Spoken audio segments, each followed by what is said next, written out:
മോഹൻലാൽ, ശോഭന എന്നൊക്കെ പ്രധാന കഥാപാത്രങ്ങളായെത്തി തരുൺമൂർത്തിയുടെ സംവിധാനത്തിൽ ഇന്നലെ ഏപ്രിൽ 25 റിലീസിനെത്തിയ ചിത്രമായിരുന്നു തുടരും. ചിത്രത്തിന് അതിഗംഭീരമായ റെസ്പോൺസ് തന്നെയാണ് ഇപ്പോഴും പുറത്തുകൊണ്ടിരിക്കുന്നത്. അതുകൊണ്ട് തന്നെ എല്ലാ സിനിമാ പ്രേമികളും ഒരേപോലെ തുടരും എന്ന ചിത്രത്തിൻ്റെ ഓരോ ദിവസത്തെ ഓരോ കളക്ഷൻ റിപ്പോർട്ടും അറിയാൻ വേണ്ടി ഏറെ ആകാംക്ഷയോടെയാണ് കാത്തിരിക്കുന്നത്.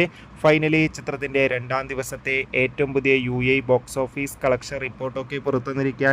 ഇപ്പോൾ കിട്ടുന്ന അപ്ഡേഷൻ പ്രകാരം തുടരും എന്ന ചിത്രത്തിന് 2ാം ദിവസമായി എന്നും UAEയിൽ മികച്ച ബുക്കിംഗ് ആണ് നടന്നത്.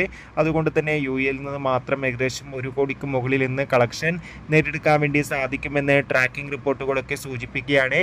എന്തായാലും കാത്തിരിക്കാം കൂടുതൽ ബോക്സ് ഓഫീസ് കളക്ഷൻ റിപ്പോർട്ടിനായി. തുടരും എന്ന ചിത്രം കണ്ടവരുടെ അഭിപ്രായം കമൻറ്റ് ചെയ്യുക. ഈ വരുന്ന ഏപ്രിൽ മെയ് മാസം അങ്ങോട്ട് ധാരാളം ചിത്രങ്ങൾ OTT റിലീസ് ചെയ്യും. നമ്മുടെ ചാനൽ ഭാഗം പരിശോധിച്ചാൽ ആ വീഡിയോയ്ക്ക് നിങ്ങൾക്ക് കാണാം.